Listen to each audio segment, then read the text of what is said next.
पहले आप सिर्फ आरजेडी और नीतीश कुमार पर ज्यादा हमला करते थे, कांग्रेस पर भी हमलावर थे, लेकिन अब रिसेंटली आपने बीजेपी और नरेंद्र मोदी को अपने निशाने पर लिया है। मैं जितनी बात मोदी जी के बारे में पहले कह रहा था उतनी बात आज भी कह रहा हूं। मैं मोदी जी पर कोई व्यक्तिगत टीका टिप्पणी नहीं कर रहा हूं। मैं हिंदू मुसलमान की बात नहीं कर रहा हूं। मैं मंदिर मस्जिद की बात नहीं कर रहा हूं। मैं हर सभा में लोगों से पूछता हूं कि अगर वोट बिहार का है तो फैक्ट्री बिहार में लगना चाहिए कि गुजरात में लगना चाहिए।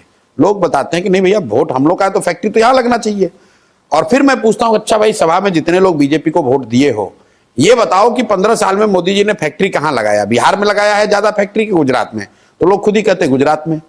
तो मैं ये कह रहा हूं भाई, ये तो नहीं होना चाहिए कि आप वोट बिहार में लीजिएगा और फैक्ट्री गुजरात में लगाइएगा। मोदी जी आए मधुबनी में। मधुबनी के अपने भाषण में मोदी जी ने कहा कि सहरसा से एक नई वंदे भारत ट्रेन चलेगी जिससे श्रमिक परिवार के बच्चे सुविधाजनक तरीके से महाराष्ट्र और गुजरात जा पाएंगे वहां मजदूरी करने। अब पहला व्यक्ति प्रशांत किशोर है जिसने इसका विरोध किया है। हम कह रहे हैं कि हमें ऐसी ट्रेन नहीं चाहिए जिस ट्रेन पर बिहार के बच्चे मजदूर बनकर, जानवरों की तरह बैठकर महाराष्ट्र और गुजरात में नौकरी मजदूरी करने जाएं। हमें ऐसी ट्रेन नहीं चाहिए। ये इतना बड़ा बिहार के प्रति पूर्वाग्रह दिखाता है कि आप कह रहे हैं कि वंदे भारत ट्रेन चलेगी ताकि तुम्हारे बच्चे, बिहार के बच्चे बैठकर गुजरात में जाए मजदूरी करने के लिए। क्या मोदी जी ने कभी भी अपने भाषणों में किसी दूसरे राज्य में कि भाई गुजरात से एक नई वंदे भारत ट्रेन चलेगी जिससे गुजरात के श्रमिक परिवार महाराष्ट्र, तमिलनाडु जाएंगे मजदूरी करने? इसकी आप गंभीरता को समझिए। बिहार भारत में रहने वाले बड़े वर्ग के नजर में मजदूर का सप्लायर है, मजदूरों की फैक्ट्री है। और ये बात इतना लोगों के दिमाग में घर कर गई है कि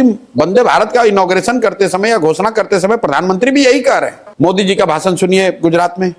मोदी जी गुजरात में गए, उन्होंने कहा जब गुजरात 2035 में 75 साल का हो तो मैं चाहता हूं कि गुजरात की अभी से प्लानिंग हो कि वहां शिक्षा कैसे होगी, वहां इंडस्ट्री कितना होगा, वहां इनकम कितना होगा, गुजरात में कल्चर की स्थिति क्या होगी।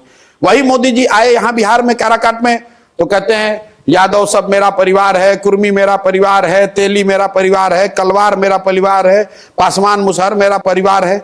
अरे भाई, आप प्रधानमंत्री हैं, गुजरात में जाकर आप कह रहे हो कि 2035 में गुजरात कैसा दिखना चाहिए, और बिहार में आकर आप यादव, कुशवाहा, कोयरी, ब्राह्मण, भूमिहार की बात कर रहे हो। गुजरात जा रहे हो तो आप इन्वेस्टमेंट समिट की बात कर रहे हो, फैक्ट्रियों की बात कर रहे हो, गिफ्ट सिटी की बात कर रहे हो, धोलेरा सिटी बता रहे हो। अब बिहार आते हो तो कहते हो तुम लोग को 4 किलो अनाज दे रहे हैं। भाई 8 करोड़ गरीब परिवारों को अनाज मिल रहा है, इसकी गारंटी दे रहे हैं। आप मुझे बताइए कि क्या गुजरात में फ्री अनाज नहीं बट रहा है? 80 करोड़ लोगों को अनाज मिल रहा है ना, 5 किलो। बिहार में भी उसमें कुछ लोगों को मिल रहा है, लेकिन दूसरे राज्यों में तो आप ये नहीं कह रहे कि 4 किलो अनाज दे रहे हैं इसलिए वोट दो। तो बिहार में क्यों कहते हो भाई?